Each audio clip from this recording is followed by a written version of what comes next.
like that. It's not every time surgeons operate. Okay, so the physicians are in specialties that are like internal medicine.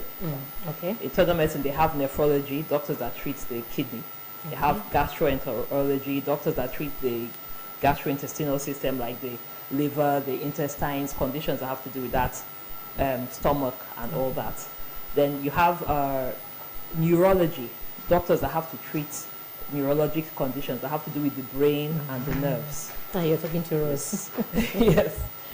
So then you have the surgeons, that are the ones that operate. You have the general surgeons, they usually operate on the abdomen mainly. You have the orthopedic surgeons, the ones that handle bone issues.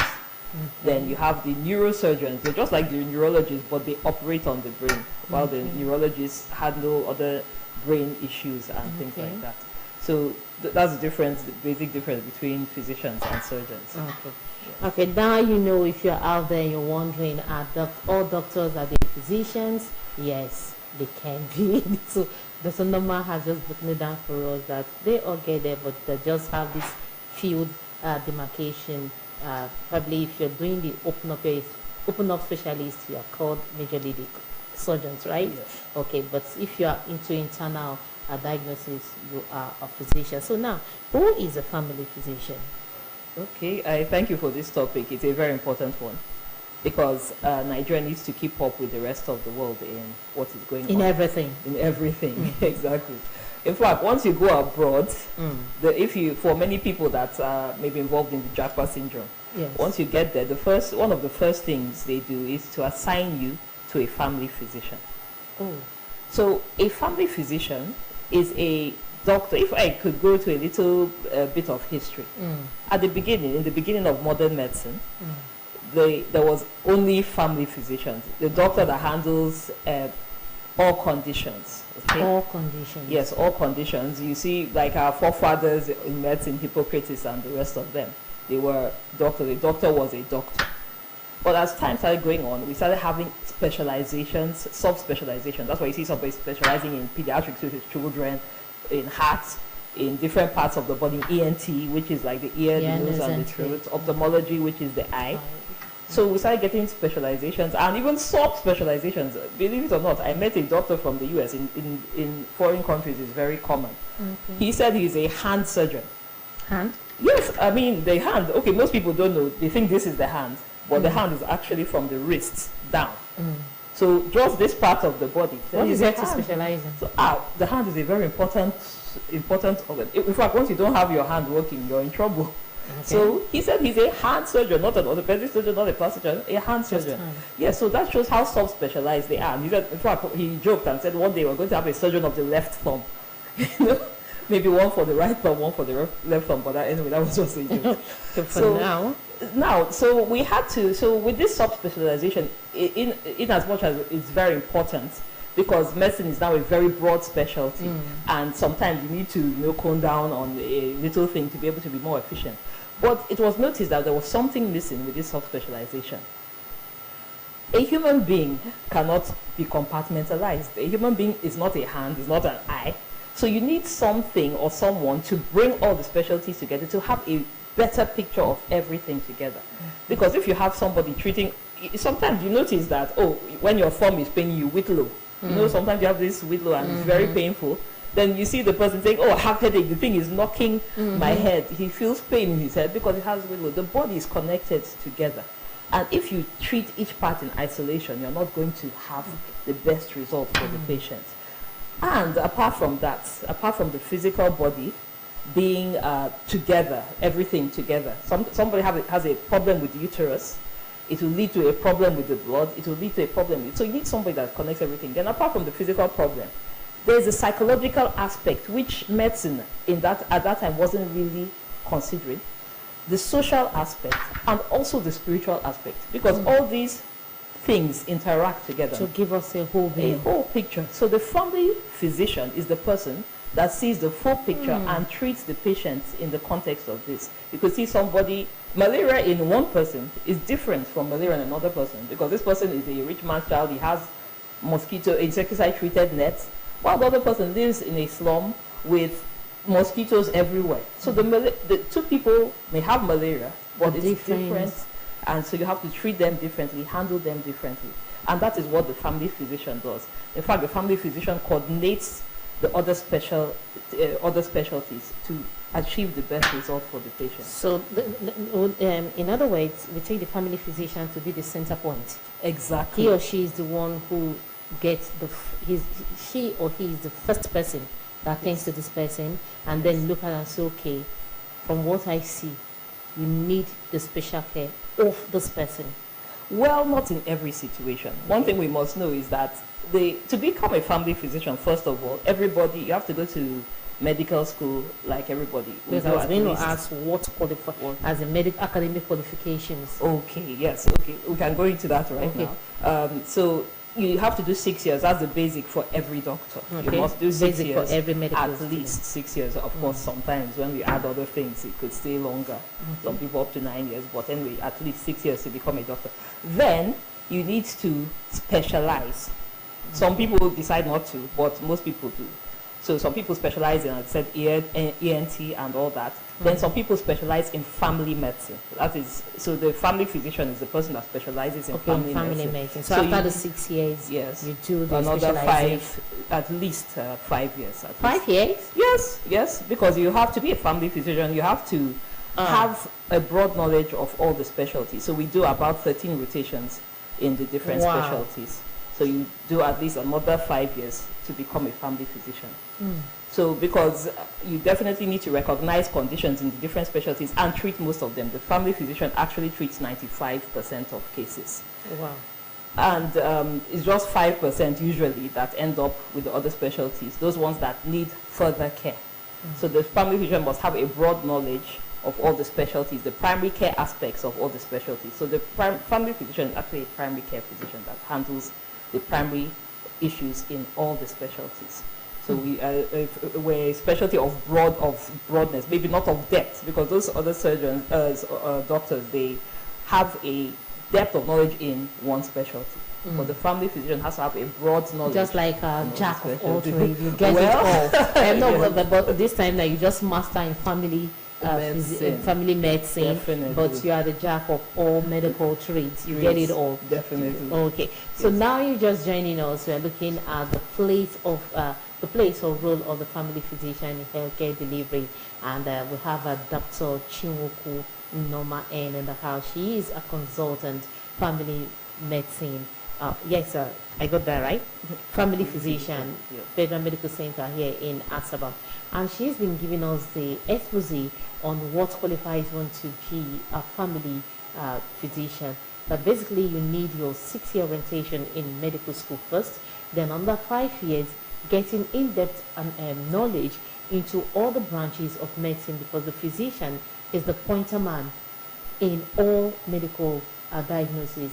It is this person that identifies you, treat, and if then you need a specialized care, she or he will be the one to say, now you need to see this person for further medical diagnosis. And now we know that if you're aspiring to be a family physician, you must do your compulsory 6 years in medicine first, and then get 5 years or more specializing as a family physician.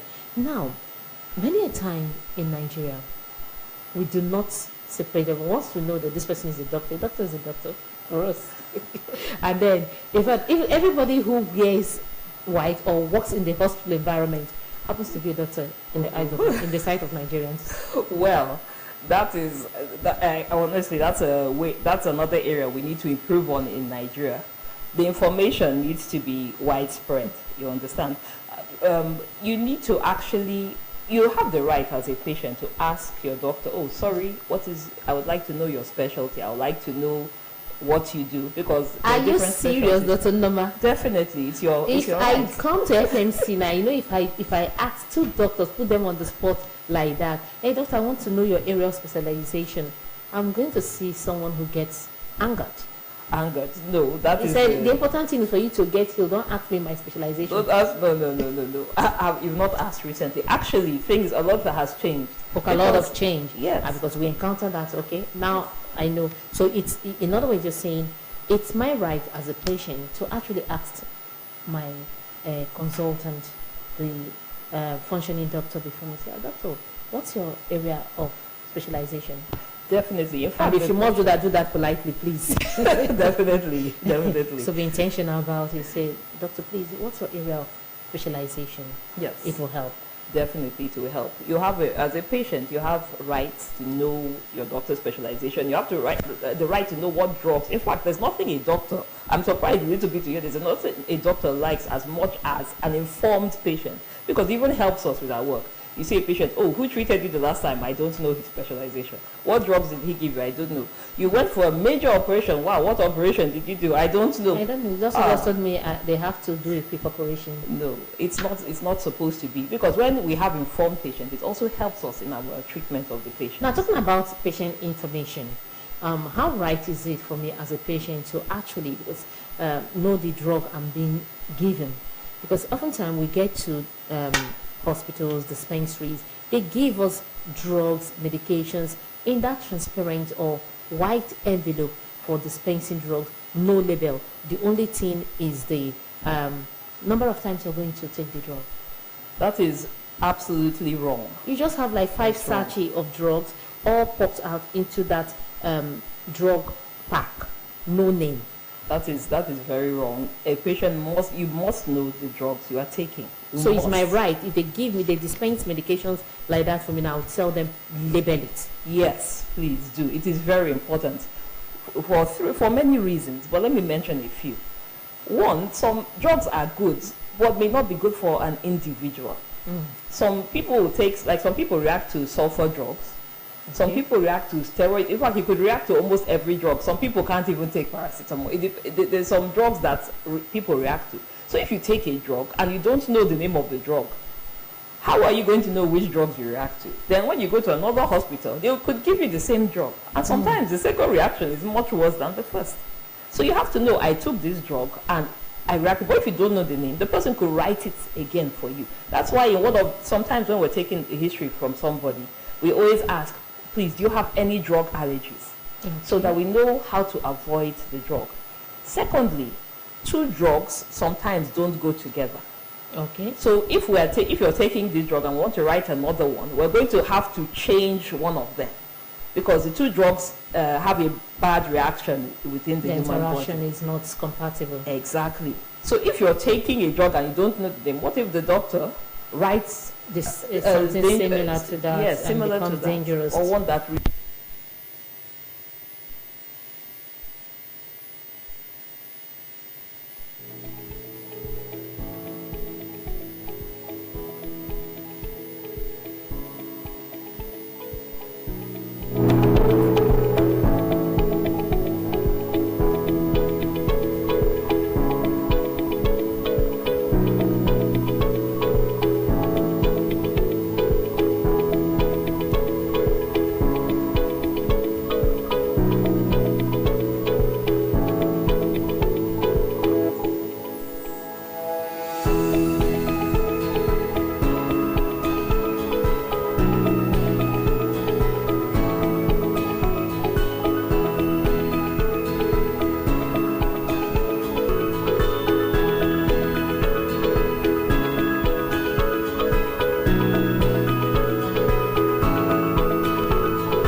Thank you for still being on the program, Your Health.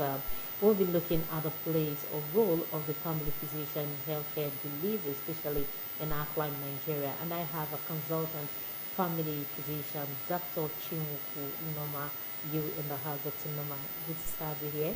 Thank you. I want to also use this opportunity to say thank you to the Nigerian Medical Association, Zone, who has graciously loaned us Noma like before. So if you are just joining us, we're looking at the place of the family physician. I would say the family physician is the center man, the center person in the field of medicine. It is this individual doctor that helps you analyze yourself as a whole. And if you need a specialized medical attendant, it is this physician that will tell you, okay, this time you need to see a nephrologist. you need to meet a surgeon to actually handle this specialty of yours. Otherwise, the physician is the doctor that attends to you as a whole. Okay, and now we've said that for you to qualify as a family physician, you need to have the basic 6 years studying medicine in the university and another 5 years acquiring more knowledge to properly position you as a family physician. So that's to tell you that the woman you're seeing here before me have had like 13 years Still in counting. and still counting Yes. because you're still acquiring knowledge every day. It's Exactly. infinitum. And you see, for someone to tell you, don't worry, your family physician, you need to have trust. You need to have faith in this person because this person has gotten a whole lot of informed education to handle your case. And looking at it furthermore, just to let us know that as a patient, it is your right. You can actually politely ask any doctor who is consulting you, "Hey, doctor, what's your area of specialization?" If you ask politely, I believe you'll get an informed answer too.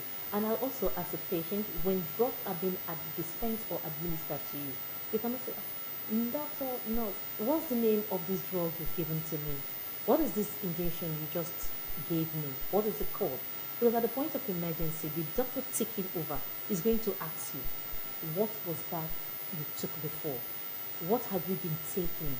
What have you been used to managing yourself? If you tell them this, what you've been taking, it will help the new doctor follow up on your history. That is medical history. It's your right to know. But remember, ask politely and you'll get that. All right, Dr. Noma, moving forward now. Where or what is the place of the family physician in medical delivery, in healthcare delivery? Okay, that is a wonderful question, and I'm just Right. happy for this platform. I want to point out something to us. In Nigeria, when you hear people being thrilled about healthcare, what do they say? They say, "Oh, we have a state-of-the-art hospital in Abuja, in Lagos. Oh, it has MRI scans, it has CT scans, it has PET scans, they have a neurosurgeon, they have a this and that." Yes, all those things are good. But let's also look at a country like Cuba. Cuba is one of the poorest countries in the world with one of the best healthcare systems. And why is that?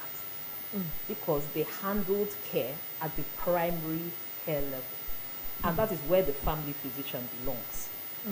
Now, if you have a child that has malaria and you treat it properly, the child is not going to develop any complications.